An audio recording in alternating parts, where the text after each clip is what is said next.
Hello, my name's Colleen Getty, and I'm with The Room to Write, and we're shooting another episode of the Journey of a Story series. And today we're going to be talking to two historians, pen enthusiasts that co-wrote their book, One Dip Desk Sets, and I'll let them talk about the subtitle. Richard Binder and David Watts Jr., and I'm very interested to hear about how you can co-write a book. So welcome, Richard and David. Well, and this is the first time we have ever written a book together, because Richard's written about 10 books. About 10 books, mostly about fountain pens. Okay.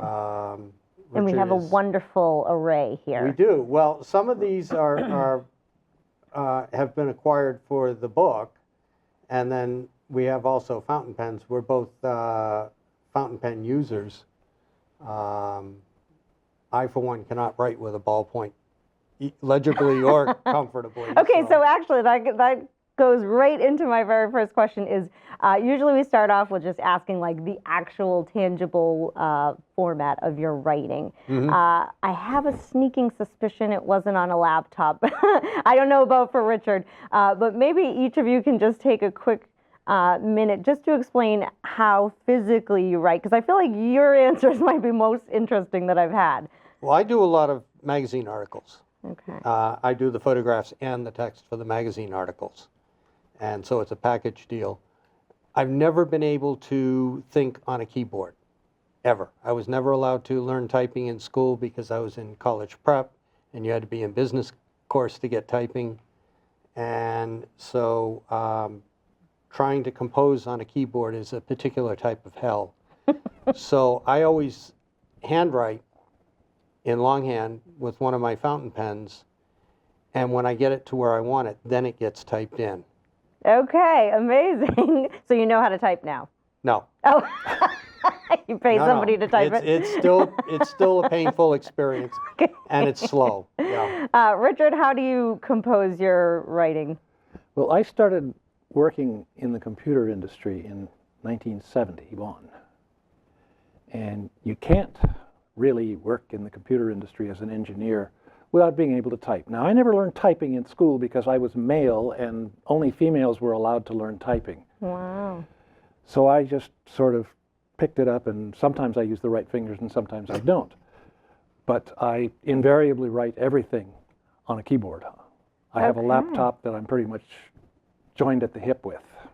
Wow, so this is like two totally different writing styles in coming together to, I'm really going to be interested to hear how does the editing process go and everything. So take it away. I don't know if you want to start, David, about like where did this spark to writing this book, One Dip Desk Sets, like dip pens? Where do you all of a sudden you say, you know what, I got to write a book about dip pens? Well, that's the bizarre sort of thing about this.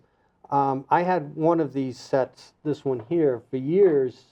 I had picked it up as a teenager at an antique store near my parents' house in Greenwood, and hadn't really thought much about it. But it was there, and it was nice, and it looked great on the shelf. 3 years ago, I was watching a movie from 1956, Away All Boats. It's one of the better World War II films of that period. And there's a scene in the movie in the captain's cabin. It takes place on an attack transport in the Pacific.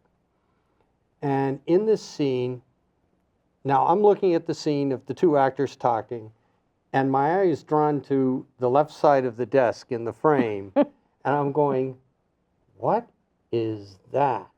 It was obviously a dip pen of some sort, but it was one I had never seen. So after watching the movie, I got on the computer and started researching and found Zwivadex, and which is a cool story in and of itself. But not to go into too long a story, I contacted Richard. We talked back and forth, text or in person quite often, and said, "Hey, I found this thing called Zwivadex from Zephyr American in New York." And that was the point where we stepped off the slippery slope and started skidding downhill. And what started out as a, hey, look at this, suddenly grew into a massive project, and I'll let Richard take it from here. Okay. Well, most of the writing I do is initially targeted at my website. It's a fountain pen website, but every now and then I will produce something that doesn't speak directly to fountain pens.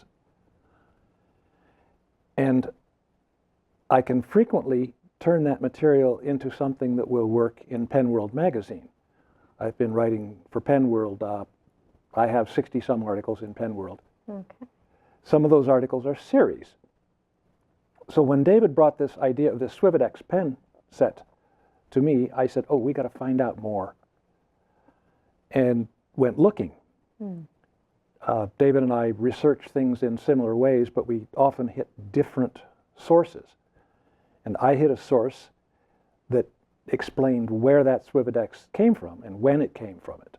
And that's the trick, because that particular Swivedex pen set was an anachronism in the movie because it wasn't introduced until after the Second World War was over. But at least we have to give the producers and the set dresser credit for trying. And we discovered that what the real Navy Swivedex looks like is this. It's called Swivedex because this thing swivels. Reminds me of that guy from Star Wars. And it's actually got property U.S. Navy molded into the glass. Wow. But the thing about it was the ink container was designed so that even if it fell off onto the deck, the ink wouldn't leak. Ah. That's true. Okay. A lot of them are not designed quite so nicely. Right. But the interest immediately sparked with both of us. And I said, I've got to write an article for my website about this stuff. And David showed me the Founto ink set that he mentioned earlier. And we went looking, and everywhere we looked, there were more sets. We started off actually with this thing, which is not a one-dip set, it's just a dip pen. It's shaped the way it is so that you can embed it in a hole in a table. Okay. And it has a little metal collar here that is actually fastened to the table, and the inkwell snaps into that so that you can't lift it. So when people back in the day had, even I in high school or whatever would have a desk that had a hole in it, is that the sort of thing that would be in there? This is the sort of thing that would be in there, but this was more for industrial commercial use. And you can't, this is called a lockwell because of this little metal band that holds it in place. It's locked. Okay. And this is the key with which you take it out. You put this under the desk, engage the teeth, turn it, and then you can lift this thing free. For cleaning or whatever. Yeah. And this, we would hit, in the course of our research, we would hit sort of these potholes in our research. And, our approach in this project was we would do the research, we kind of cull it all together. Richard would write a draft, send it to me, and one day he sent me a draft, and originally it was just for the articles. The book was after the fact. Okay. And in the subheader, he had often seen in banks and offices, and I texted back, you forgot about post offices. Now, I can, and this gets really weird in a minute, but I can remember these inkwells. This is a U.S. Post Office inkwell. I can remember inkwells in post offices, okay? And he said, well, what did they use? And I said, I don't know. So we started researching it, and I contacted the postmaster here in Wakefield, John Sacco, who was enormously helpful to us. And of course, they didn't have any because they had gotten rid of them long ago. Right. And so had he remembered having them, or was that something he had to dig up? No, he isn't that old. Okay. He's younger than I am. But he got us in contact with Jennifer Lynch, the historian at the U.S. Postal Service, and she actually, through our research, helped us out with all sorts of things. But we were kind of left on our own, and this one day, I had found the answer online. And I'm literally getting up out of my chair and getting ready to go down to talk to John Sacco. And Richard texts me and says, I found it. and I Perfectly text, simultaneous. Really? and I texted back, I'm 5 minutes ahead of you and I'm on my way to the post office. It's like you share a brain, huh? It was really weird. And we subsequently each have one now in our collections. But, and this is where it gets even weirder, because to finish the Lockwell story, you know, we were estimating that they got rid of them in the early 60s. Because I can remember it. I was born in 54, okay? You can probably remember it better than I can. I was born in 46. I remember it very well. But so then a year and a half ago, I did a talk at the Senior Center in Stoneham, if you remember. And the Stoneham Historical Society gave me a book, Pens, Ink, and Evidence, as a gift. And that night I'm thumbing through the book and I find this thing that these were in July of 1957. So just before I'm 4 years old, okay? All the post offices in America were directed to either donate their inkwells to local schools or dump them. And so they were gone in place of ballpoints before I was 4. Okay, so they went straight from dip to ballpoint. No, they didn't stall out at fountain pens, which is, I know the two of you are. No, because fountain pens aren't practical in a. This is why dip pens are practical in banks, insurance companies, offices, because they're ready use. Right, and You people pull it won't out, steal you do them. your check, you put it back in, you go on. And one of these will hold as much ink as maybe 30 fillings of a fountain pen. So it requires less use, Right. maintenance. Right. Okay, so I have two things I want to kind of back up about. Okay. One thing is, you sort of just mentioned it, but since this is a show about writing, I think it's worth talking about, is that this started as an article and then a series of articles to a newspaper, or to a magazine. Right. A lot of times people think, they almost get overwhelmed when they're thinking, you know, oh, you're going to write a book. Like if someone said, let's write a book about dip pens, maybe that would have been overwhelming, right? But when you're focusing on a little at a time with doing maybe a series, that might be good motivation to not only help you write a little bit at a time and get your submissions in, but maybe talk a little bit about the process of how did it go from writing for a series, and I'm guessing the both of you were collaborating this whole time on that, and then deciding that you were going to make a book out of it, or did you always think you were doing that?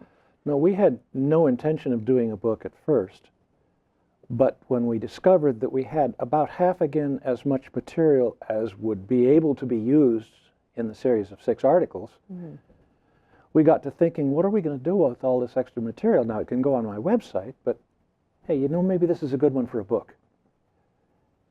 And by the time we were done, the book as published contains roughly 2.5 times as much information as the 6 articles together. Because we just kept going and kept finding more and more things. Every time we'd turn around, we'd find something new. Right. And we've got one dip sets from the 30s all the way up until somewhere in the 60s. And that's a good piece of maybe motivation or advice for people that are writing, is that, hey, you know, I forget what the quote is, but basically it would have been shorter if I had more time. You know, a lot of times it's hard to get those articles down to the word size, and especially with history. So maybe if somebody wants to think in terms of, hey, I can write these articles, but don't throw out that extra stuff, you might want to form it into a book afterwards. When I submit an article to Nicky Pesaroff, the editor of Penworld, I know in advance that he's going to have to abridge what I wrote because there just isn't room enough. They want an article that's 700-800 words long. I think the shortest article I've ever written is about 1,400 words. Right. So I know that he's going to abridge it. And by the time we were done, there would have been nothing left, really. It was something that had to go into a book because the book was potentially interesting. Nobody had ever done a book before on one dip desk sets. Right, which is crazy, huh? Isn't it amazing? There's still books that need to be made out there. I just do have a question in terms of what your experience is on a practical note of, you said this is a 6-article series, and you're talking about, a lot of your articles, they go in, they're already almost double what they're going to want. So is there does the series happen sort of organically by accident, or can you ever go to a magazine and say, hey, I get a lot of material and it's not going to fit all in one. Can we do a series? Like, how did you get the series part of it? It depends upon your relationship with the editor. Both Richard and I have a very close relationship with Nikki Pesaroff at Penworld. We've both written for the magazine. And Nikki is always looking for ideas. But he's also, I don't know, he's one of the best editors I've worked with over the years. I think he's easily the best editor I've ever worked with. Doesn't hurt that he's originally from this area, even though he lives in New Mexico now. He grew up the highway in Peabody. But and I keep telling him he needs to come back for the annual Penn show. But Nikki's pretty easy to work with, and we kind of know going in how long an article can be. And we've both done multiple articles for the magazine over the years. Richard longer than me. But every magazine is like that. And I've had articles that have to be longer. So they end up being broken up into 2 parts. So for this one, who decided that? Did you guys approach them and say, I think this is a series, or did they say, hey, tell us how many you want, or how does that operate? I told Nikki how many words we had. And he said, well, that sounds like something that I might be able to put into 6 articles. Okay. And that's what happened. Ah, okay.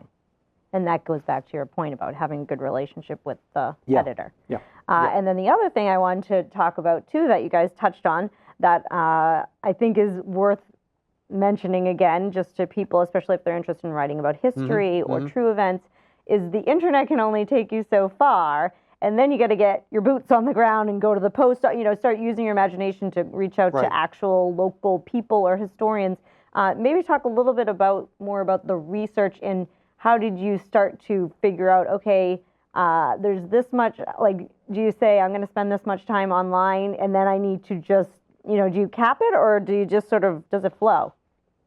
At least for me, it's an organic process. I will get as much online as I can. I also have access to archives because I've been doing this a long time. And so I will get into those as much as I can. And what are those, any tips for people, sources that you use that are worth either paying for or getting a subscription? Any particular ones that you think are good places to start? It depends on the subject. It depends on the subject. One piece of research I'm still working on is a ship that was built in Thomaston, Maine by my family, named for Cyrus Wakefield here, 60 years before my family moved to Wakefield, and how that came about. And so, for instance, in that case, I've been building up a relationship with the Mystic Seaport, because all of the shipyard papers for the Watts shipyard are in their archive. Okay. And so I'm now starting to get access to that. But it's sometimes a slow process of, they need to understand who you are and you need to understand what they need. Right. So sometimes it's a physical museum or something. Yeah. Richard, any tried and true sources or techniques? It's amazing now what you can find on the internet. 98% of this book came from internet resources. There are some sites on the internet. Google Books is a big one that is really helpful because it's books, but it's older books. Okay. And being able to read material from those older books can be very useful. There's another source, archive.org, the Internet Archive. They've got magazines out the ears. And much of this came from the magazine advertisements that were available to me at archive.org. Okay. As far as going personal, I tend to do that more when I'm researching an individual pen. I didn't bring it with me, but it was a pen that looked very much like the orange one closest to you over there. I wrote an article for my website on Douglas MacArthur and the 6 pens that he used to sign the surrender of the Japanese in 1945. Mm-hmm. There is a lot of internet discussion about how many pens he used, with many sources quoting numbers of 4, 5, or 6 and claiming to have facts to prove it. But then when you go actually do the research, which I did, you find that he did indeed use 6, and there are memoirs. A memoir that was written in 1965 by the officer who was in charge of staging that surrender ceremony. That article told me that he used 6, and it told me that the 6th one, about which there has been the most discussion, was actually his wife's junior size Parker Duofold, as opposed to the full-size Parker Duofold that you will find if you go to the World War II Museum in New Orleans. They got it wrong because they didn't do the research. And I ended up getting more of the information about those 6 pens from James Zobel, who is the archivist at the MacArthur Memorial in Newport News, Virginia. The only way I could have gotten that information was to talk to Jim Zobel. Okay. So it's, as David says... On the phone, or did you take a trip? It was all electronic, email. Okay, emailing? Emails back and forth. And I got permission to use one of their photographs in the article in question, which is always nice to have. There is no real substitute for when you need the nitty-gritty going to the actual source where it is stored. And that was in Jim Zobel's brain. Right. And I'm guessing that some of these sources, for instance that one, probably appreciate when someone's a historian and also trying to get down to the facts of it, and you're telling them, hey, this might not be totally correct, the information or whatever. Well, history is supposed to be a factual representation of what has gone before. It almost never is, because history is written by the winners. One of the classic examples is that massive 6-volume series that Winston Churchill wrote about the Second World War. He admitted at the outset that this is going to be a self-serving set of books, and it was. But in serving his own political and personal satisfaction, he tells some lies in those books. And you only find out about those lies if you use other sources. One of the sources that I have used for several of the articles on pens that I was talking about is Harry C. Butcher, who was Dwight Eisenhower's personal aide for 3 years during the Second World War. And you don't get better information than straight from the horse's mouth. Right. So now I just want to talk a little bit about. Well, just to finish that point, the other thing,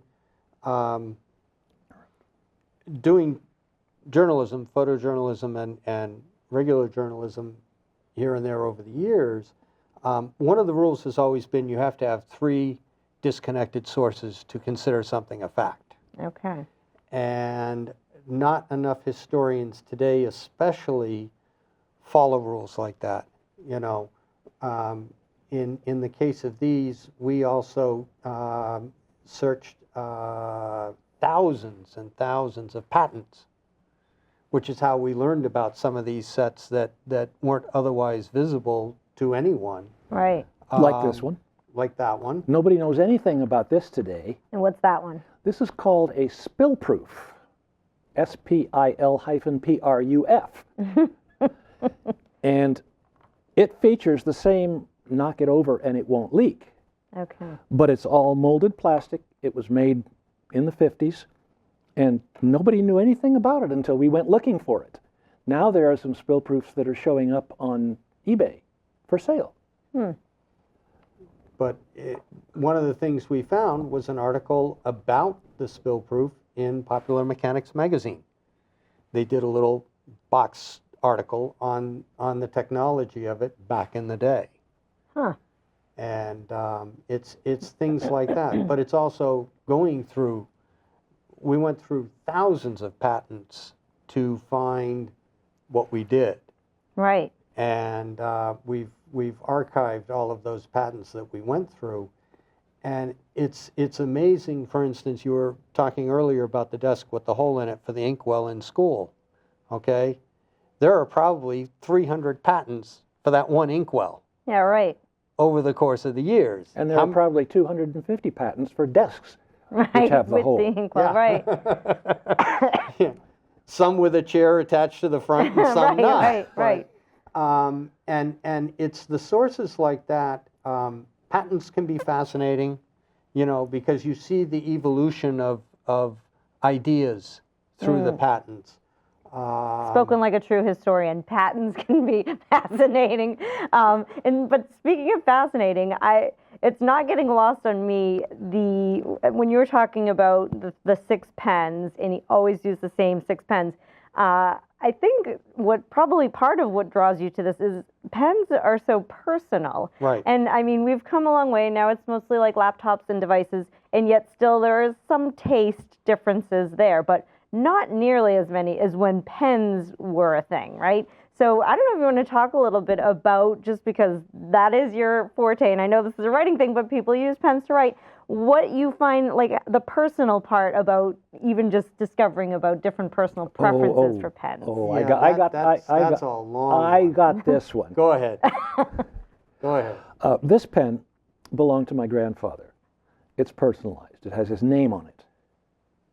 Now, I know when this pen was made, and I know that he used it because I've seen his signatures made with this pen in books that he's passed down through the family. He was an author and a photographer in his time. Now, this particular pen, since I'm a historian who focuses primarily on World War II and the interwar period, I'm interested in pens that were associated with people who might have been to war. And when I see a pen that has a name on it, the first thing I want to know was, did he go to war? Did she go to war? This pen that I have in my pocket is another one. These were owned by people who served in the U.S. military during World War II. This one was owned by essentially a farm girl. She worked on her father's greenhouse farm, actually, tomatoes, in southern Indiana. And in 42, she decided she had to do something more. She wasn't doing enough working on her father's farm. So she joined the Coast Guard. This is history that I researched, by the way. Right. She ended up serving for the rest of the war, from 43 to the end of the war, as a storekeeper, first class, in Seattle, where she got a chance to go up to Vancouver and go to Mount Rainier and things like that. Now, this pen was given to her for her 25th birthday on November 13th, 1944. Now, I know this because she was my mother-in-law. Wow. But that's only one lucky one. This one is a pen, and on it it says, Lindo, USS San Juan, September 27th, 1942, December 26th, 1944. The research on this told me that it was owned by a guy named Alvin Lindo, who did sign up for the Navy and served on the USS San Juan, which was an anti-aircraft cruiser in the Pacific for the time specified by these two dates. He was detached from it the day after Christmas in 44 and sent to Washington for further training. But there's nothing as fascinating to me as a pen with a name on it. Right. And that's the kicker that gets a lot of my research going. Right. I love that. But it's the personal stories as well. This one was my grandmother's, my maternal grandmother's, and it's a Waterman 52.5V ring top. Now, it has a ring, no pocket clip, because women in her day didn't have pockets on their dresses. So they would put a ribbon or a chain through it and hang it around their neck. Ah, okay. And this was used by her. At what point we found it when she was still alive, had it restored by a gentleman in Boston at the time, and she continued to use it up until her death. But this had been given to her shortly after she was married to my grandfather. Wow. And it is those stories. Richard was talking about the Tokyo surrender. He also has an article on the Reims surrender. Actually, there are 6 articles? 8 now? articles. 8 articles now of the different surrenders at the end of World War II. But the one that's always attracted me is the Rheims surrender on May 7th, 1945, which ended the war with Germany, in Dwight Eisenhower's headquarters. And what's important here is there was this relationship between General Eisenhower and Kenneth Parker, who was the head of Parker Pens at the time. They had met when Eisenhower was aide to General MacArthur in the Philippines before the war, and Eisenhower had lent Parker an Army plane and guide to fly around the Philippines on business while he was there, and he never forgot that. And throughout the war, he would send Eisenhower Parker 51, which was their top-of-the-line pen at the time, pen and pencil sets. And a number of them he gave away to subordinates and other generals. But at the surrender, he had always planned, he had said to Kenneth Parker throughout the war, if I'm still alive and in command, I will see that Parkers are used for the signatures. And he refused to be in the room with the Germans because he and Patton and General Bradley had toured Ohrdruf concentration camp 2 weeks earlier, and he was so turned off by it, he said, until they surrender, I won't have anything to do with them. So he sent the pens in under the care of Captain Butcher, which we referred to earlier, whose job was to make sure they didn't disappear. And one was put in front of Eisenhower's immediate deputy, General Smith, Beadle Smith, and the other was put in front of General Jodl, the German, who was signing. Butcher made sure that those pens got back to Eisenhower, and at the end, when it was done, Eisenhower is photographed with all of his staff, and he's holding the two pens up in a V for Victory sign. Okay? One print of that photo was made, only one, and it was sent to Kenneth Parker. And by the way, this Parker 51 was made around the time of that surrender. But the photo was sent to Ken Parker, and of course the sales department at Parker Pen went, oh, we've got to put this out. And he's like, nope. And he took it and he locked it in a safe. And it was locked in that safe until the mid-'80s when the family sold the company to the British management at the time. And they found the photo, and that was the first time the world saw the photo of a grinning Eisenhower surrounded by his staff with the pens in the V for Victory sign. Wow. So I mean, this just, I just love that, like, a pen, right, has such a history behind it, has such a, I mean, it's something so close to a person, right? And has political implications, has all sorts of just, it really touches everything. To get back to the book, so just because we're, you know, I mean, we could wax poetic about pens all day. You got your articles out, you decided, I think we need to make a book out of this. Sounds like the collaborative process, was that a pretty fluid thing, I should say? Was there anything, like, for people that are thinking, oh, I have somebody that I would like to co-write with, was there anything that you learned that you wish you knew before you started that would have made it a lot easier? Or have, you know, did everything go well? I don't know. From my end, I think it went pretty... It went very smoothly. We've known each other since before Noah came over on the Mayflower. And we get along very well. We think a lot alike. As a professional technical writer in the 80s, I had the writing skills. So I did essentially all the writing. But this man is really good at research. Okay. And I'm okay at research, but there's no reason not to work with somebody who's better than I am. Right. And that's what made the whole collaboration work, because he would keep coming up with things, and I'd say, oh, well, what about this? And what about this? And we'd go back, and both of us would find things. And it became like a big tree, just branched out from that single point. It was really a pleasant experience, and I have no doubt that we will do it again for some other book.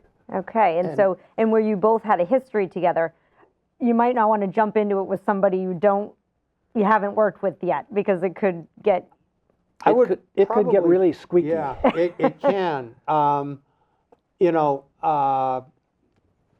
Richard would write a draft, and then he'd send it to me, and I would go through the draft and pick it apart sometimes, and at other times, nope, this is fine, let's go with it, But, and usually it was like little nitpicky things, okay? Because our styles aren't all that different anyway when it gets down to the page.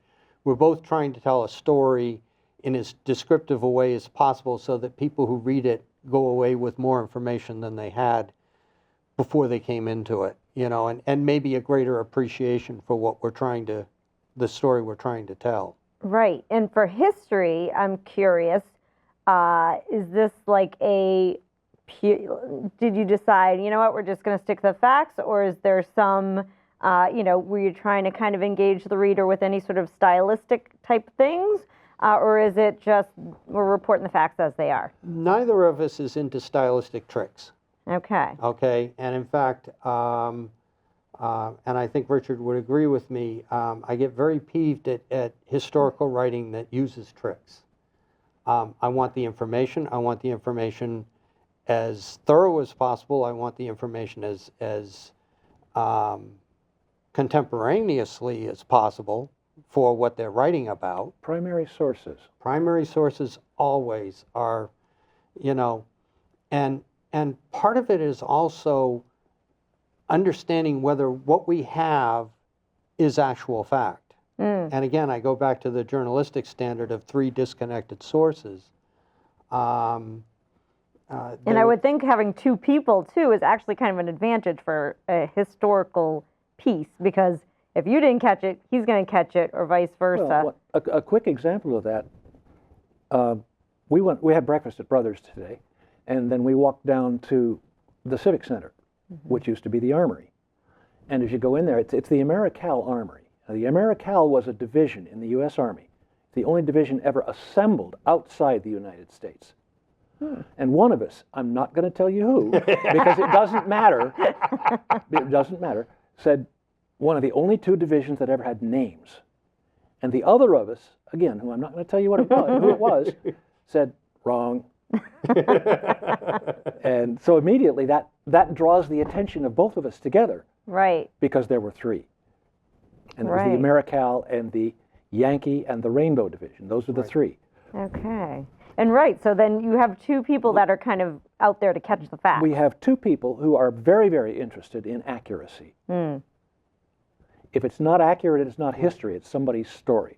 Right. And so this is not a story. Right. This is a text more. Well, Would no, you say this is a story. This is Okay. My writing style tends to be very conversational and easy to read. Okay. And that's what I was getting at about the style part. Like, But it's not stylistic tricks, it's just the Okay. way I write. Because I Right. want, as a professional technical writer, I had to make things that people could understand. engaging, right. And I had to be able to give them fact in a way that would keep their attention. Okay. So that's what we try to do.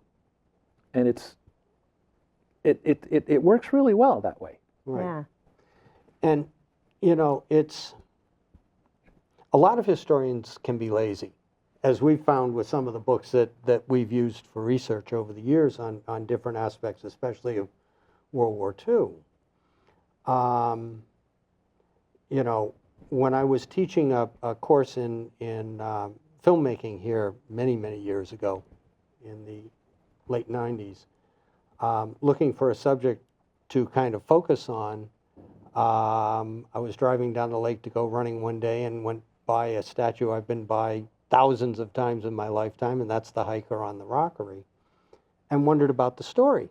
And my first sources going back to were the newspaper and the town records, who all said, oh yeah, this was done by Theodore Kitson. Well, I went looking for Theodore Kitson. I found Henry Hudson Kitson, emigrated from England to Massachusetts. His brother Samuel, also a sculptor, emigrated from England to Massachusetts, but no Theodore. I finally found Theodora Alice Ruggles Kitson. Of course, a woman. Okay? And, you know, got into her story. She had created the hiker statue originally for the University of Minnesota as a memorial to their World War I dead. I'm sorry, their Spanish-American War dead. And in the 20s, when it became fashionable, the Gorham Manufacturing Company, Bronze Division down in Providence, contracted with her to make reproductions full size in bronze and to sell. Wakefield's is number 13 of 52. Okay, the last one was erected in 1965. But finding her story and finding a few other sources, including a book that studied the statue in every location it is in the United States, solved the story. Now, unfortunately, 3 Town Histories and a couple of other books got it wrong into the early 2000s. Even though I had said to people, hey, this is what I found, here are my sources, da-da-da-da-da. Right. It still got out there as Theodore Kitson for several years. And part of what I love about this story is that this is because you just went for a jog. Yeah.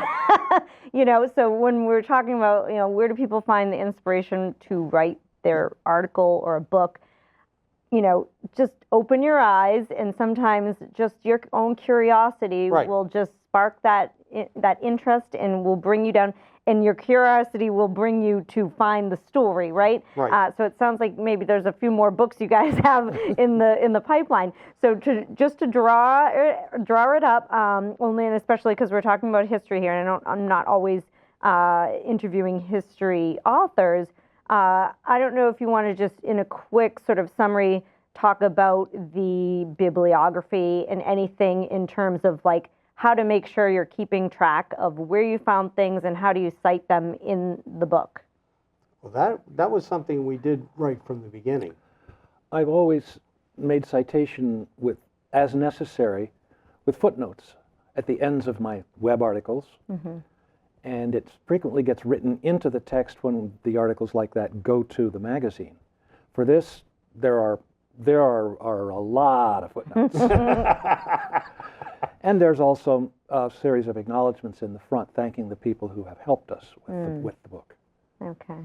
Yeah, we had a lot of assistance, you know, as I said, from John Sacco here in Wakefield, from Jennifer Lynch in Washington, but also people that we know and respect in the Penn community and in the historical community, to kind of help us out and make sure that we didn't go off the reservation in any way.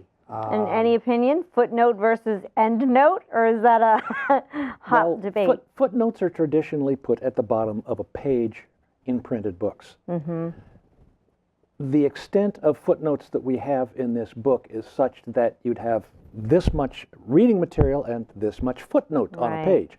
That doesn't work. Okay. So for this book, they're all endnotes on a chapter basis instead of all the way at the end of the book. Right. Okay. Oh, okay. So after the chapter, that's where you'll see the notes. Yeah, Interesting. and they're all numbered from within the chapter. Okay, which I feel like is a lot more accessible for people. Well, and sometimes you'll see them back. at the end of a book, Yeah. you know, chapter by chapter. So they'll start 1 through whatever each chapter, but the chapter headings are there. But that also means going back and forth from here to there to here. Yeah, I don't think I've ever seen that style, which I Right. think I would like better as a reader. Right. I like to think I'm an innovator. You are. I mean, look at all this technology here, because it is technology. And then just to wrap it up, I mean, I'm trying to, but there's just so many interesting things we're talking about here. I guess 2 things. One thing is, is this a self-published book, and what publication services did you go with for it? It's a self-published book that we went to Apple, Amazon, and Barnes & Noble. Each one of them sells the ebook version, and Barnes & Noble and Amazon also sell the paperback version. Okay, and so I'm curious, because a lot of times somebody will pick one, and you've picked 3. Did you have to, will they take all the same format, or did you have to format it differently for each one? both Barnes & Noble and Amazon will take the EPUB format. Amazon converts it to their own Kindle format. Barnes & Noble actually prints it as EPUB. As far as the hard copy goes, that's a PDF. It's a print-ready PDF that we have to supply, and they all take the same there. Okay. All right. And then if each of you wants to just take a turn, we're just going to wrap up with any words of advice or, things to send viewers off with in terms of writing inspiration. Find a subject that you're passionate about is really what it comes down to.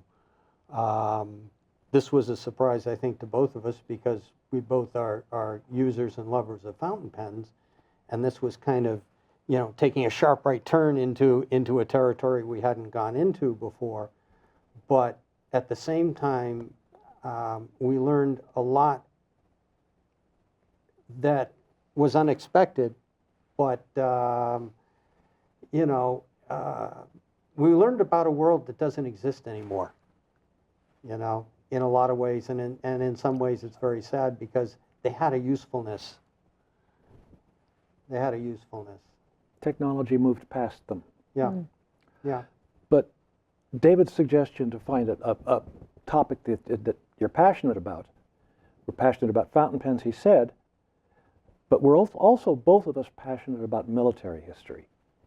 And this pen that I showed you earlier intersects with that because it was a U.S. Navy man. Also, these three one-dip sets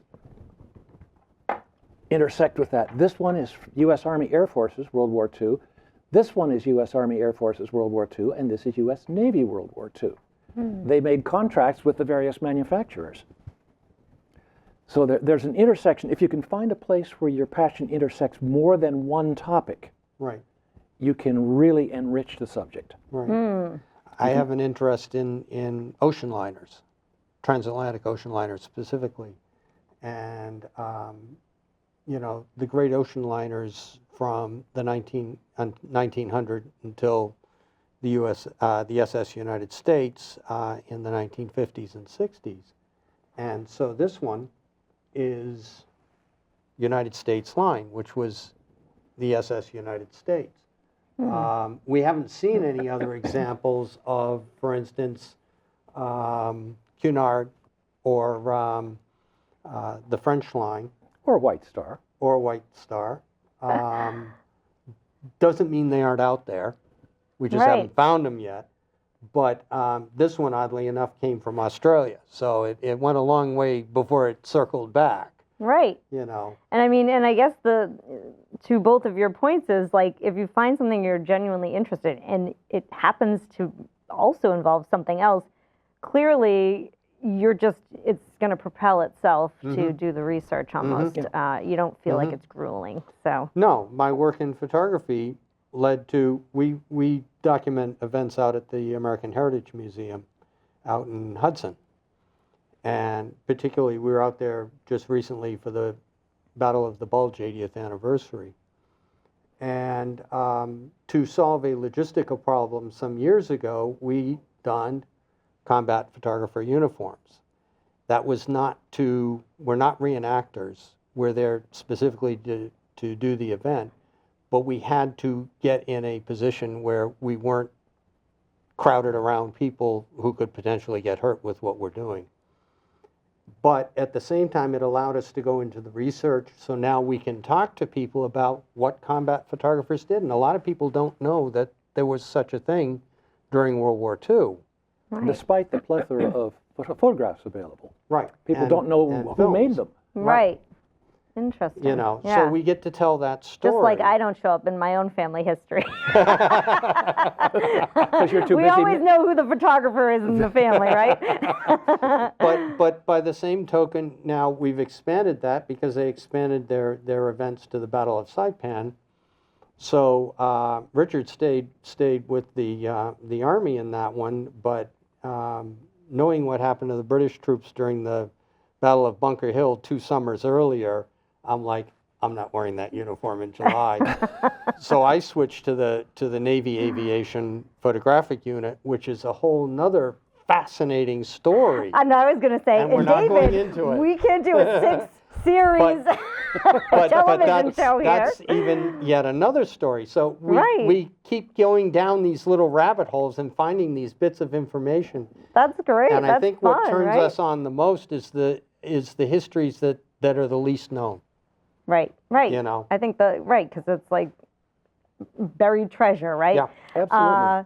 So on that note, look for the buried treasure write about it, and that will, if you're engaged, chances are your readers are going to be engaged. Yep. So Absolutely. thank you so much to both of Thank you, you. Richard Thank you. and David. Thank you. This True was pleasure. such an interesting interview, and I really feel like it gave a lot to our audience, especially in the history aspect of writing, which isn't always something we hear about, the Right. actual behind the Right. scenes. So congratulations on your book. Thank you. And if anybody else wants to come in and share about their idea to publish product, please feel free to contact me at theroomtowrite.org.